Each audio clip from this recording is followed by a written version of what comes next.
नमस्कार दोस्तों, आप सबका स्वागत है मेरे YouTube चैनल PKS रिएक्शन में।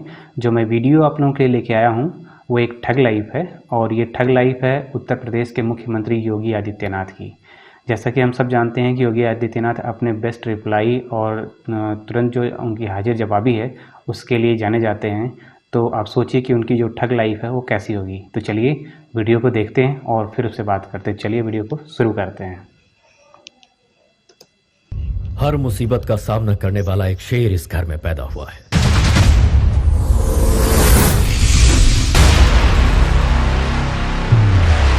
अभी तक लीडर पैदा हुए हैं, रूलर पैदा हुए हैं, लेकिन फर्स्ट टाइम इतिहास को रचने वाला पैदा हुआ है। अपनी तकलीफ लेकर जो आता है उसे मैं सीने से लगाता हूँ, अपने स्वार्थ लेकर आता है उसे मैं अपनी जूते की नोक पर रखता हूँ।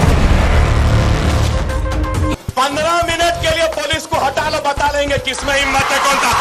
तू तो बिना एड्रेस बिना स्टैम्प का एक खाली लिफाफा है और मैं तलवार की नोक पर राज करने वाला पावर हूँ। एडिटिंग मस्त है। कौन मौलाना हैदराबाद से बोलता है, कौन कहां से बोलता है, इसलिए बहुत चिंता मत करिए, क्योंकि बकरे की अम्मा कब तक खैर मनाएगी आप देखते रहिए बस। तेरा बाप आया।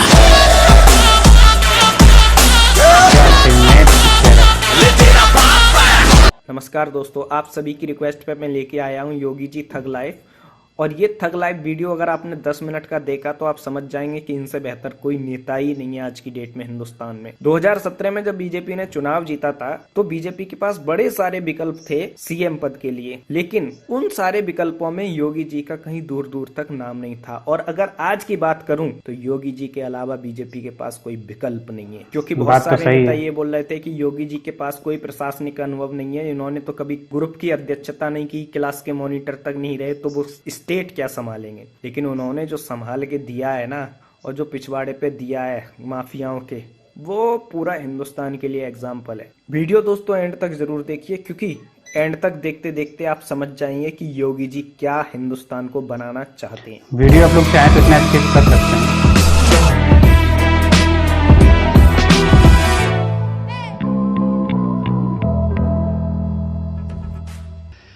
आपको कोई एक थप्पड़ मार दे, आप उसके सामने आपकी प्रतिक्रिया क्या होगी? आप तत्काल उसका प्रतिकार करेंगे।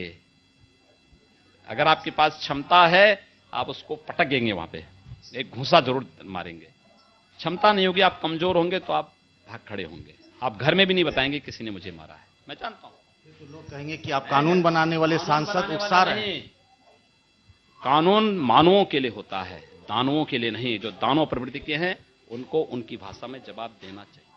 ऐसा नहीं है कि यूपी में राम राज्य था। कल ही कानपुर में एक पत्रकार की हत्या हुई। अब तक NHRC का डेटा कहता है कि 433 इनकाउंटर मौतें हुई। 21वीं सदी में इतनी इनकाउंटर मौतें। आप कहते हैं कि या तो जो अपराधी हैं वो जेल में जाएंगे या यमराज के पास। ये क्या बात है? तो मैं क्या अपराधियों की आरती उतारूं?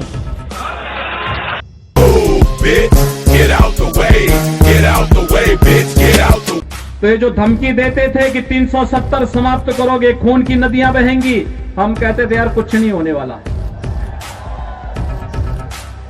ये लोग कहते थे राम मंदिर के मुद्दे पर अगर फैसला हुआ खून की नदियां बहेंगी। मैं कहता था देखो भाई, कुछ एक मच्छर भी नहीं मरने वाला है, कुछ नहीं होगा। और वैसा ही हुआ। न्यायालय मेरिट के आधार पर फैसला करे, फैसले को लागू हम करेंगे। और किसी के माई के लाल पे हिम्मत है उत्तर प्रदेश में उपद्रव करके दिखा दे। करना चाहती ग्राइंड, मैं भी बैठा मस्ती में, खड़ी है बिहाइंड, तो फिर आग लगी बस्ती में। Baby are you fine, sip करूं वाइन, तू तो इतनी हॉट है मैं क्रॉस करूं लाइन। वो करना चाहती ग्राइंड, मैं भी बैठा मस्ती में, खड़ी है बिहाइंड, तो फिर। क्या आप कैमरे पे वंदे मातरम बोल सकते हैं? वो हम नहीं कह सकते, हमारे बड़े लोग ने मना किया है। टीवी में सुना था ये बोल नहीं सकते। और वंदे मातरम कह देगा तो वो चलेगा नहीं मुसलमान को, वो सर कटा सकता है लेकिन वो बात नहीं करेगा। कुछ आतंकी कुछ षड्यंत्र कर रहे थे, लेकिन आपने उनको यहीं पे पकड़ लिया। वैसे वे उत्तर प्रदेश में घुसते तो मैं उनको उत्तर प्रदेश की सीमा पे निपटा देता। अगर कोई आपको मारेगा, लेकिन अगर सामने दानव है तो अगर मारना एक हाथ से मारता है, दूसरा हाथ से उसका जवाब भी दीजिए। मैं एक सन्यासी हूं। अगर हमें शास्त्र के अन्याय किसी के साथ न हो, लेकिन हम अन्याय सहेंगे भी नहीं। मैं हमेशा गुमनामी के अंधेरे में खोया रहता हूँ, लेकिन इंसाफ के लिए अपनी जान की परवाह ना करते हुए सबसे आगे खड़ा रहता हूँ। अगर दंगे होंगे, हिंदू मरेगा तो क्या मुसलमान सुरक्षित रह जाएगा? अगर एक तबका मरेगा तो दूसरा भी तो उसकी चपेट में आएगा। मुझे लगता है कि भारत का या उत्तर प्रदेश का कोई नागरिक ऐसा नहीं होगा कि जिसको जय श्री राम बोलने में कोई संकोच होता हो। सभी नागरिकों को आप जय श्री राम बोलने को कह रहे हैं? एकदम बोल सकता है। राम हमारे पूर्वज थे, और ये तो मैं नहीं बोल रहा हूं। दुनिया का सबसे बड़ी आबादी का मुस्लिम राष्ट्र है इंडोनेशिया, और इंडोनेशिया अपना पूर्वज राम को मानता है। बात तो सही है। और हम भारत के लोग किस उसमें जी रहे हैं? अरे राम हमारे पूर्वज थे। खोटा खोटा बात बन, बनना है तो बाप बन, छोटे थोड़ा श्राप बन। ये हर ठग लाइफ में रहता है। टोपी, चश्मा, सिगरेट, चेन, सोने की। उत्तर प्रदेश में अखबारों में आई कि एक शहीद के घर आप गए थे। आप पहुंचे, उसके पहले उसके घर में एसी लगा दिया, सोफे लगा दिए, टेबल लगा दी, कालीन लगा दिया। आप गए तो फिर वो सब हटा। देखिए, प्रशासन की ये गलती थी, प्रशासन को ये नहीं करना चाहिए था। मैं एक शहीद के प्रति सम्मान व्यक्त करने के लिए जा रहा हूं, और उस शहीद के प्रति सम्मान व्यक्त करने का मतलब उसके परिवार के लोगों के साथ, उनके दुख के साथ अपनी संवेदना जताने के लिए। किसी भी शहीद का सम्मान देश के लिए सर्वोच्च सम्मान, सर्वोच्च बलिदान। और मुझे लगता है कि वह प्रशासन की गलती थी, उनकी जवाबदेही तय की गई वहां पे।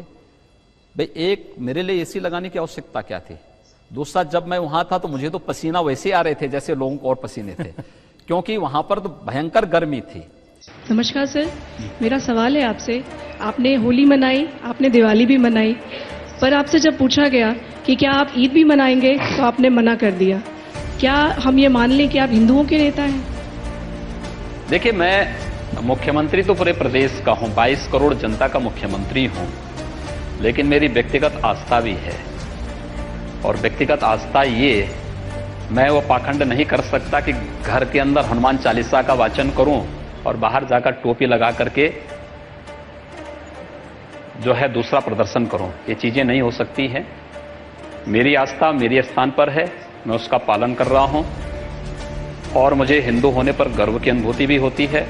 ये जो पुलिस मुठभेड़ होती है, उसकी कभी आपने पूरी कहानी पढ़ी है कि एक आया, गोली चली, एक के पांव में गोली लग गई, दूसरे को अस्पताल में भर्ती कराया गया? सबकी कहानी मिलती जुलती लगती है कि नहीं आपको? देखिए, मुझे एक बात बताइए आप, क्या आपको ये लगता है कि जितने ये इनकाउंटर हुए सब फेक हैं? मैंने सबके बारे में नहीं, आपने कहा जो कहानी बनाने के बाद मैंने कहा 2-4 को छोड़ दे। तो मैं क्या कह रहा हूँ, 2-4 को बात नहीं कर रहा हूँ। हम लोग लगभग 1250 से अधिक इनकाउंटर हुए हैं। आप एक को भी प्रमाणित कर लें जो फेक हो। तेरा बाप। तो आपका तरीका वही चलेगा, लॉ एंड ऑर्डर में, कानून में, गाड़ी यूं ही पलटेगी। देखिए, प्रदेश में 24 करोड़ जनता के सुरक्षा सम्मान के लिए कानून का राज कैसे स्थापित होगा, ये एजेंसियां तय करेंगी, और उसके अनुसार ही उसको आगे बढ़ाएंगे। क्या निर्देश है आपका उनको? गाड़ी पलटती है। देखिए, एक्सीडेंट हो सकता है, इसमें कौन दो रहा है? देखिए, इसमें कहीं कोई एक्सीडेंट किसी का भी हो सकता है। क्या बात कर रहे हैं? ये क्यों की बात नहीं? ये कौन सी बात है कि अपराधी गोली चलाएं और हम पुलिस वाले से कहें कि भाई तुम अपने हाथ बांधे रहो? मैंने ये नहीं और जब गोली चल जाए तो उसके बाद जो है तब जाके तुम गोली चलाना? मैंने ये नहीं। कौन सी बात हुई?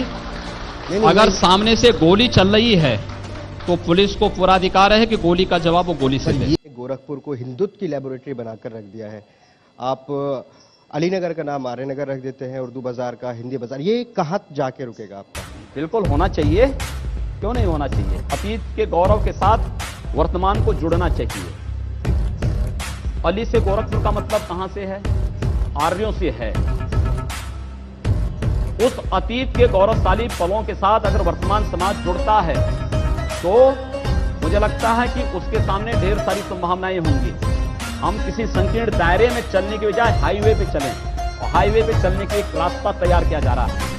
आप पर छत्रीवाद का और पता नहीं कौन कौन से बात का इल्जाम लगाते हैं। जो हम लोग जातियों का तमगा लेके, कथित श्रेष्ठता लेकर घूमते रहते हैं, उससे मुक्त हो। वो डोम राजा का प्रसंग बताएं, कैसे घटा, क्या हुआ? देखिए, आपको मुझे लगता है कि जिसकी जितनी बुद्धि होगी उतना ही सोचेगा। तेरा बाप आया। सिर पे टोपी पहन देने से धर्म नहीं हो जाता है।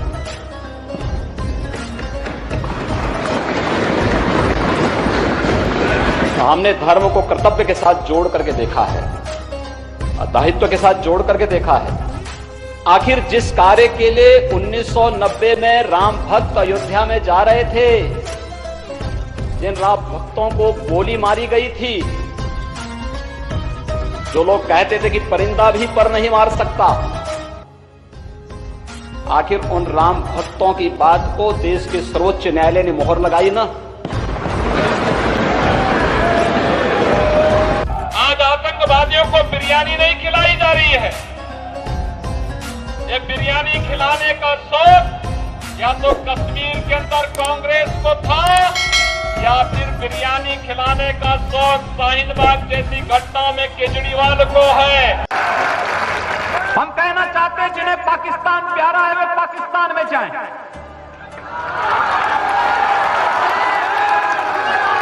जिन्हें पाकिस्तान अच्छा लगता है वो पाकिस्तान चले जाएं।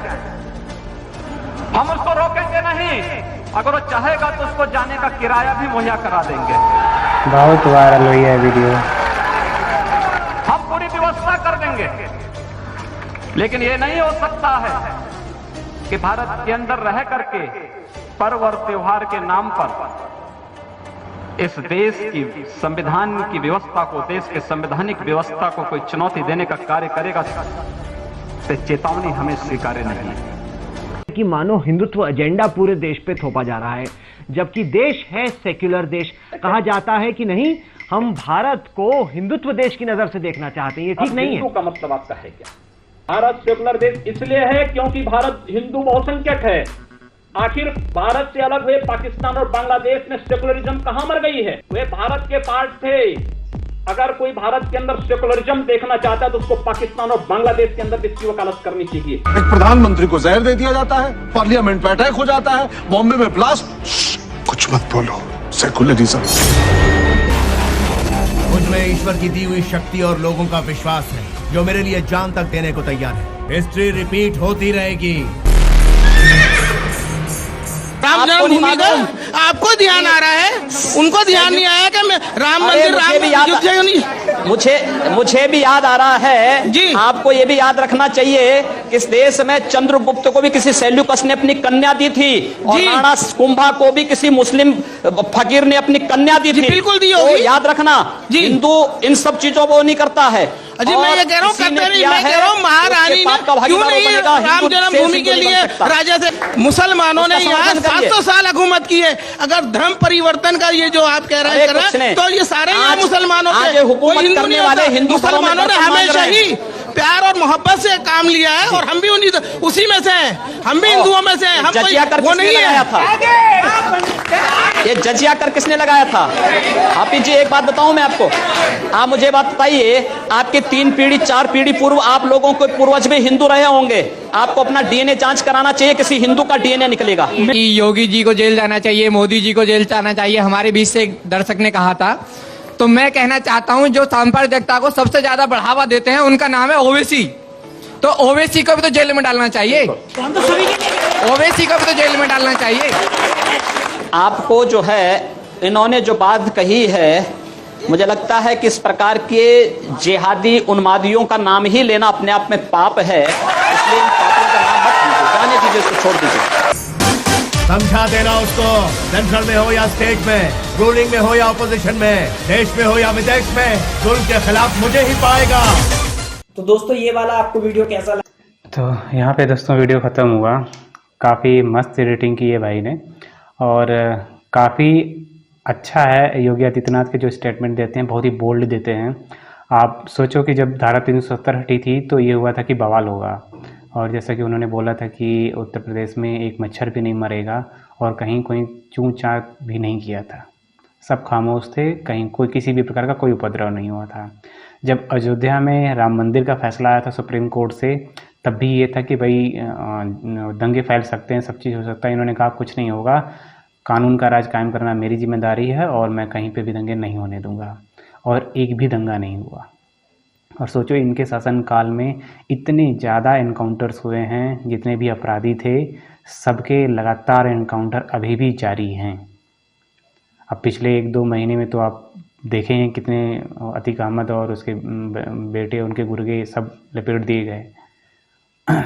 तो जो इनका व्यक्तित्व है वो अपने आप में ही पूरा एक, जैसे जो ठग लाइफ की वीडियोस बनती हैं ना, बस इनकी वीडियोस के टुकड़े ही रख दो, ठग लाइफ अपने आप तैयार हो जाती है इनकी। तो काफ़ी मज़ेदार थी ठग लाइफ। बाकी आपको कैसी लगी आप कमेंट्स के माध्यम से ज़रूर बताइएगा, और वीडियो अगर आपको अच्छी लगी तो वीडियो को लाइक कर दीजिएगा, और अभी तक चैनल को सब्सक्राइब नहीं किए तो प्लीज़ चैनल को सब्सक्राइब कर दीजिए। फिर मिलते हैं किसी नेक्स्ट वीडियो में, तब तक के लिए जय हिंद।